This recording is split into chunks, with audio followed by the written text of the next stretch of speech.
Bien-aimés frères et sœurs, shalom. Isa homme de Dieu, Mvula Philippe. Donc, naïe, pendant ma partie 2, il y a enseignement de Bandaki, où ils ont été pour la nini Satan, Aïnaka, Batu, Namokili.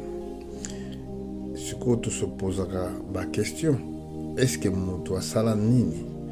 Po en wana ezala tilelo na mokili na kati ya bafamille Satan tia biloko ebele kindoki magie nyonso tu ezaka mpona koyina mutu soki tolobi par exemple na bandoki bokozala ne membre ya famille osali ye mpe mabe te oza mpe na problème moko te contre ye mais mutu wana ayinaka yo mbala mosusu akoyinoka na biloko moko ezanga na otina akoyina yo peut-être mpo otanga obeba nango batangaka toute évolution ya vie na yo pa ya monde wana basepelaka te.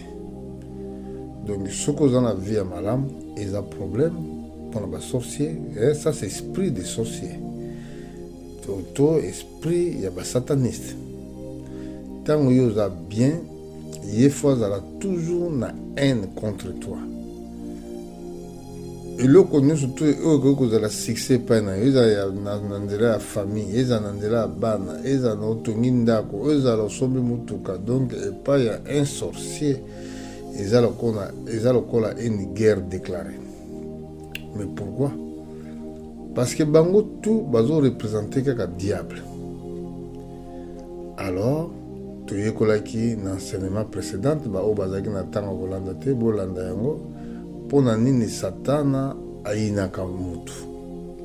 Donc koyina mutu ebandaki na likolo tango nzamba sali mokili, tango nzamba place mutu na mokili et que mutu azala responsable ya ba bien o nzamba salaki a dominé na likolo na biloko nyonso to nzamba sali. C'est là et suscitaki kanda ya Satan po ye amemonaka aza mayele, amonaka azalaki na bacapacité koleka biso bato baange mosusu. Pourquoi pas ye azalaki na pouvoir wana? Esengaki kaka mutu azala bongo. Alors adesidaki kotombokisa baange mosusu na likolo. Tanga baange mosusu batombokaki nde ezalaki na bataille na likolo entre Michael oyo azali chef ya baange na Satan na équipe na ye. Tanga abwakamaki na mokili abwakamaki na un tiers ya baange. Baange wana akitaki na bango bazobenga bango baange déçu. Donc bakozala détruire na mokolo na suka ntango nzambe akojuge mokili.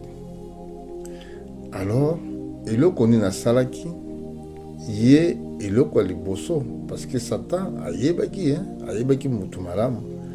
La Bible dit na mokanda na Ézéchiel na chapitre 28 à partir du verset 11, so tengete na suka azala kotia so na perfection. So na perfection elingi koloba na bato basala na baizine soki produit esili alors batiaka so elingi koba caché mpona koprouve ke produit oyo esili eza malamu bako commercialize yango babengaka so na perfection. Bon, diable azako salama. Il connaissait l'homme très bien. Yango balobi que serpent était ruse. La Genèse chapitre 3 à partir du verset 1. Ruse est là kolaksa mayele mabe. Et mayele mabe eko exister soki mayele malamu ezalaki liboso te. Donc ngo baki mayele malamu nde ezalaki. Donc na kati ya mayele malamu Satan azalaki na connaissance ya vie humaine.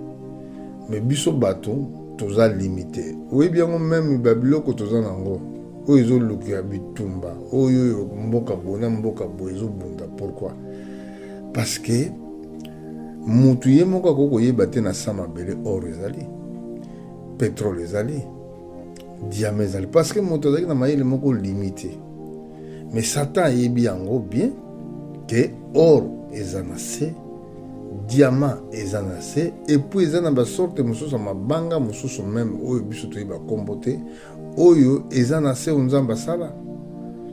Vous voyez, Satan ayebi biloko ebele neti basystème ya météorologie la ya bamétéorologie wana bino moko asalaka ezali bonzambe, eza bonzambe te, mais Satan ayebi yango mpe Nzambe moto asali yango.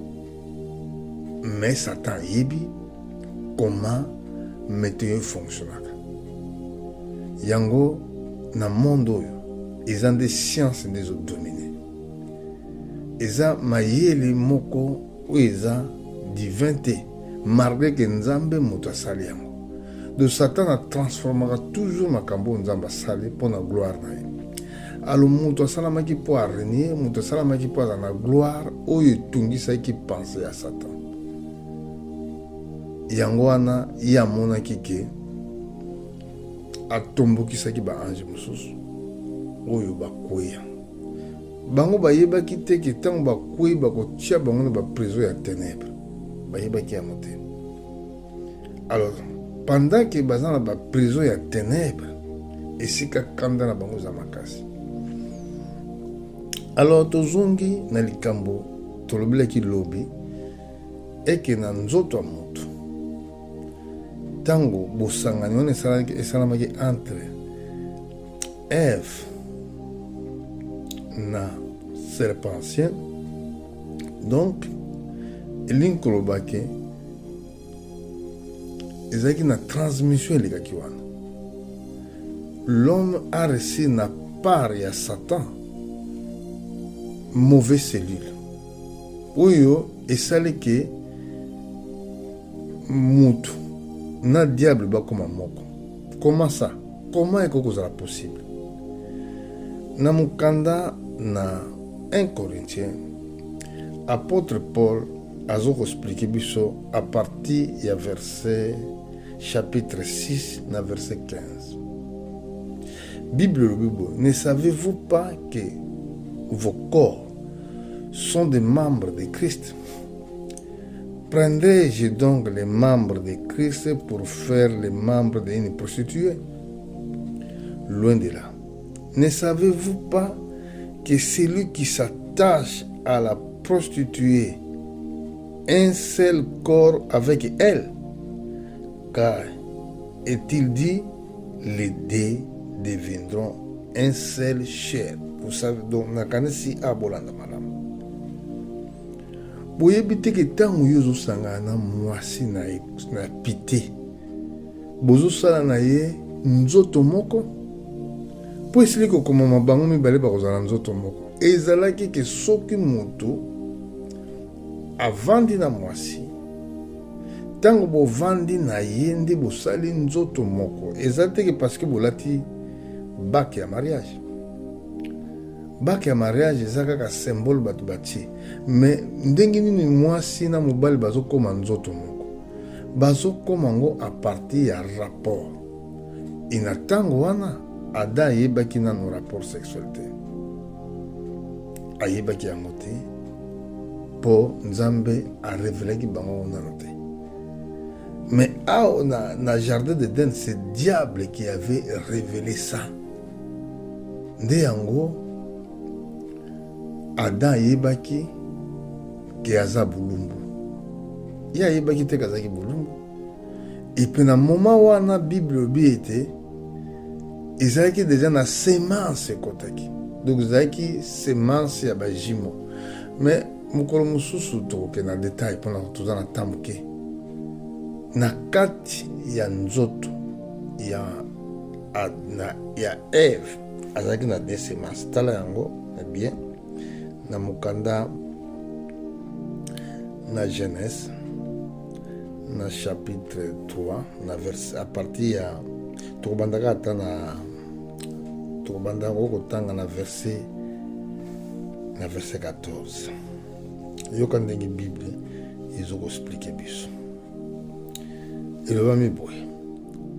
L'Éternel dit au serpent, puisque tu as fait cela, tu seras maudit entre tous les bétails, entre tous les animaux des champs. Tu marcheras sur ton ventre et tu mangeras de la poussière de tous les jours de ta vie. Kobo sana de poussière, eza bato. Pour muta salamaki na peau, na poussière. Donc on peut s'averser voilà. Je mettrai inimitié entre toi et la femme, entre ta postérité et sa postérité. Celui-ci t'écrasera la tête et te le blessera les talons. Il dit à la femme, j'augmenterai la souffrance de tes grossesses, tu enfanteras avec la douleur, il te désire, se portera vers ton mari, mais il dominera sur toi. Remarquez, il te désire. Désir nini? Désir rapport sexuel. Et que se porter et paye ya mobali na yo. Bongo mobali ya ko dominer likolo na yo. Donc awa esengeli bandeko basi bayeba. Awa nde esengaki ete mwasi abala akambala moko. Po balobi na ye boye. Il dit à la femme, j'augmenterai la souffrance de tes grossesses. Tu enfanteras avec la douleur. Il te désire. Pour ça, nous autres, se portera vers ton mari. Et aucun n'est pas mobali na yo. Ye mobali a dominer le na yo. Donc, yo moi si tant mobali na mokili. Obali pour na libela. Obali pour divorcer. Obali pour séparer. Donc tant ozo bala lingo yeba ke mobali ozo bala fonzambe ya soso yusayo soki eza ye obeyete parce que tant yo bali ondimi libala tant yo koti kat na bosangani wana eza toute ta vie parce que moni bible bi esili ko koma moete bango mibale bakozala nzoto moko siko tant boza siko nzoto moko na mobali ezali toute votre vie. Les lots tout le monde dans les cambali bal les ali kamba osakana. Au bali lobe lingo divorcé. Au bali lobe lingo se séparer. Yebaka malam. Tant vous allez qu'on se séparer, ezali pe na li felo ezokozela yo. Na kopesa bino référence mosusu. Na kena mokanda na Romain na chapitre 7 na kanisa. Na verset 1. Yokandenge Bible zoba. Ignorez-vous frères, car je parle à des gens qui connaissent la loi. Que la loi exerce son pouvoir sur l'homme aussi longtemps qu'il vit. Ainsi, une femme mariée est liée par la loi à son mari tant qu'il est vivant. Mais si le mari meurt, il est dégagé dans la loi qu'il a liée à son mari. Si donc du vivant de son mari, il devient la femme d'un autre homme, il sera appelé adultère. Mais si le mari meurt, il est affranchi dans la loi, de sorte qu'il n'est point adultère en devenant la femme d'autres. Vous comprenez? Donc, makamboyo, ce n'est pas bisika nyonso koyo kango. Kaka esika oyo Christ azoko se révéler. Alors, moi si okoko bomalibala te, parce que dans l'Ancien Testament, la Bible dit que tes désirs se porteront vers ton mari, il dominera sur toi. Ponanini, parce que désir ya moi si. Et c'est pourtant qu'il n'est pas Yamutumosus. Sans le savoir, sans révélation, Satan a profité pour nous détruire l'humanité. Ce que Ève a yébaki likambouana, n'a qu'à s'en salamote. Mais Satan a yébaki yango. Yango bazo benga azali ruse. Azana mayele mabe. Yango ti lelo azo sala pe bongo na bato. Azo lingate que tu dois connaissance et la vérité. Pour ceux qui ont connaissance et la vérité, il y a quoi dominer bisoté. Bitumba Satan a dans l'église, pourquoi? Eza que bino batu boyeba te eza na vie éternelle ezokoexiste yango etumbaza nango. Okoremarke ke abundisaka toujours ba vrai prédicateur. Okoremarke ke soki un vrai serviteur azali wana bango musala na bango fo bacombattre ye mpona nini?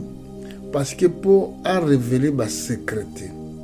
Même Bible oyo bato bazotanga ngo meti lelo bato bazokocomprendre te. Mais la promesse de Dieu dit au temps de la fin na mukanda na Daniel na chapitre na yango 12 na verset 4 yoka ndenge nzambe ayebisaki Daniel alobi na ye boye: toi Daniel, tiens secret ces paroles et scelle les livres jusqu'au temps de la fin. Plusieurs alors les liront et la connaissance augmentera. Bomba livre otina tango suka et tango ba révélation ndenge ekomi kobima elinko bato komi na tango ya suka. Tomati na verset 9. Il répondit: va Daniel, car ces paroles seront tenues secrètes et scellées jusqu'au temps de la fin. Plusieurs seront purifiés, blanchis, impurés. Les méchants feront le mal. Aucun des méchants ne comprendra, mais ceux qui auront l'intelligence comprendront. Donc, ils ont makambo moko bombama oyo bato nyonso tute bako comprendre. Yango sikoyo tango yo sangani na mwasi bosali na ye sikoyo même corps. Mais tango bosali na ye même corps, mobali oto mwasi akomi na pouvoir likolo na l'un ou likolo na l'autre. Siko soki libala ezaki na par rapport ya sexe. Alors mutu mususu a connaître mwasi na yo, to pesi ndakisa ndenge lekaki na jardin d'Eden. Donc ninkoba ke mobali wana oyo a connaître mwasi oyo yo azosala pe même corps na mwasi na yo. Siko soki aza mabe wana ekoagir epai na yo na epai ya mwasi na yo. Moni raison yango bato bakufaka. Sikoyo lokola vie ya moto eza na makila, vie na yo frère eza na makila na yo, âme na yo eza na makila. Tika napesa yo verset po lobi napesaki yango te, mais lelo napesa verset wana quand même. Na ye na Lévitique na chapitre 17 à partir du verset 10. Bible. Si un homme de la maison d'Israël ou des étrangers qui séjournent au milieu d'eux mange du sang d'une espèce quelconque, je tournerai ma face contre celui qui mange le sang et je le retrancherai du milieu de son peuple. Car l'âme de la chair est dans le sang. Je vous le donne sur autel afin qu'il serve d'expiation pour vos âmes. Car c'est par l'âme que le sang fait expiation. C'est pourquoi j'ai dit aux enfants d'Israël: personne d'entre vous ne mangera du sang, et les étrangers qui séjournent au milieu de vous ne mangera pas du sang. Vous voyez ici, awa loi où ils allaient coexister en attendant que Christ revienne et que mutako kolia makilate po makile pesa makina hôtel pour na expiation. Donc expiation et l'inko bako tia fait na péché. Mais pour na nini faut na kotia fait na péché et senga kaka makila. Parce que l'homme a été souillé à partir intérieur, à partir à makila, nabosangani wana o engendraki Caïn. Alors moi si nous surtout oyo a trompaka mobali na ye, yebaka ke ndenga zo vivre na aza kotambola na kufa. Mobali nyonso oyo azokende kolinga mwasi ya bato ya libala azotambola na kufa soki akufi lelo place na ye eza na enfer ata azalaki kokende na eglize ata andimaki yesu place na ye ezali na enfer bango wana nde bazobenga bango adultère. Alors yango wana bandeko na ngai bozwaka likambo ya mariage na facilité te koloba te ke non eza nango rien ntango nyonso ozosala yango oyebaka ke oza na ngambo oza nango na motuna ozomema charge moko sans rendre compte. Yango wana lelo tozoloba boye soki moto akufi lokola ke asalaki déjà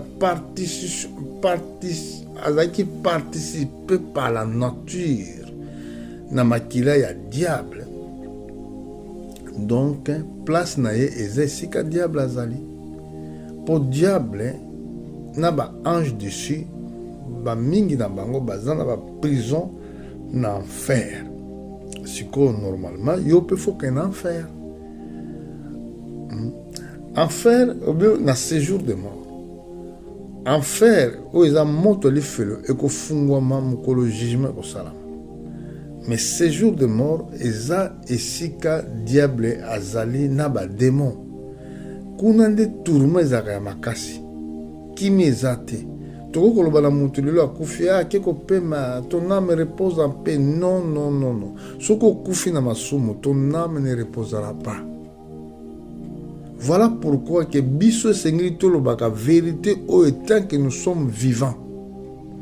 Ezala te ke soki moto akufi toyebi te so tokendaka wapi mais lelo ozoyeba yango ke ntango yo okufi na masumu âme na yo eza condamné po ekende na enfer. Po ete oza condamné par rapport à nature. Ta nature yango nde eza condamné. Siko ntango yo yambi Yesu ondimi ye alors makila ya nkolo ekosala expiation na masumu na yo opartenir susu diable te sikoyo opartenir Dieu. Nakanisi na opesa mwa référence rapidement na mokanda na 1er Jean na chapitre 2 na kotanga verset 1 Bible le Bible. Mes petits enfants, je vous écris ces choses afin que vous ne péchiez point. Et si quelqu'un a péché, nous avons un avocat auprès du Père, Jésus-Christ le juste. Landa sur verset 2. Et lui-même une victime expiatoire pour nos péchés, non seulement pour les nôtres, mais aussi pour ceux du monde entier.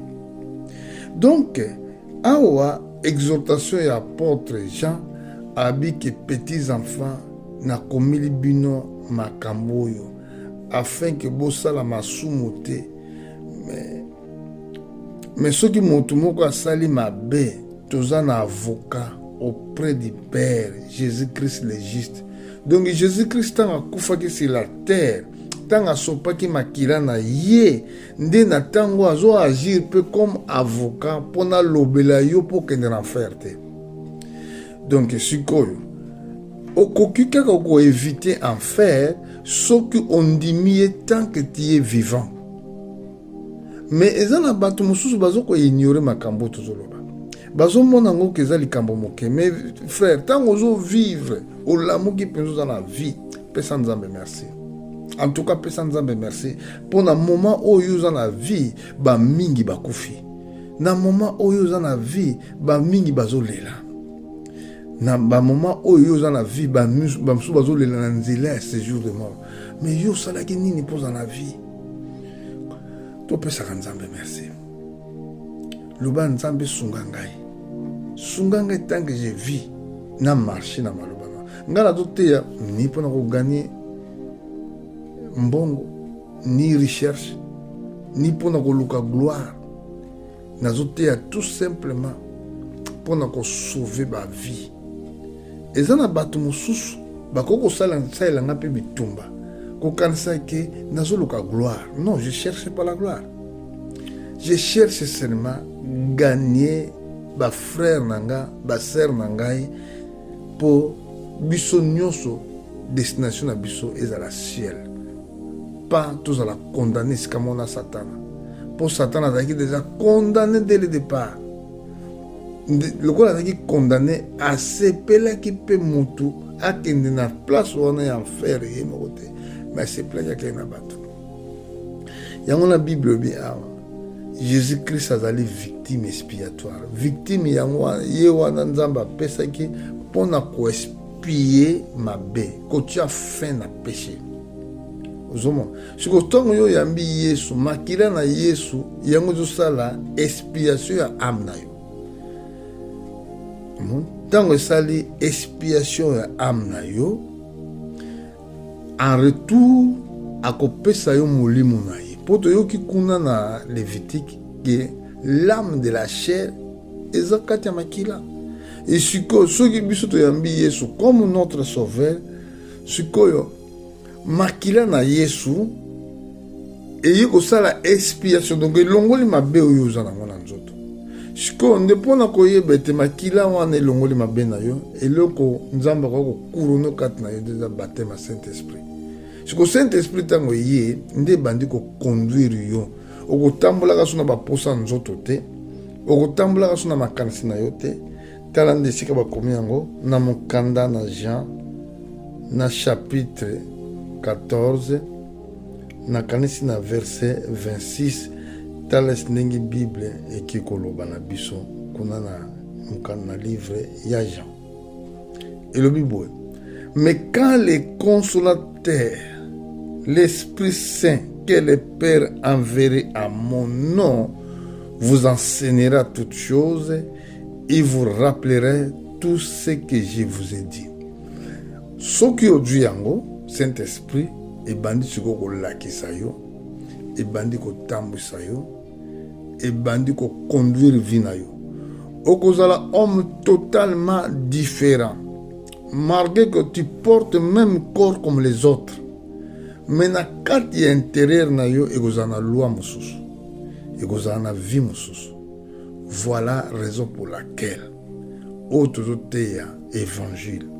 Mutu nyonso oyoyo ayambi nanu Yesu te akoki kozala sauvé te par rapport à nature na ye. Muta kosa ote pona kombo mangomba. Oh nga naza muta Islam. Ngai naza muta boye, nga naza muta boye te.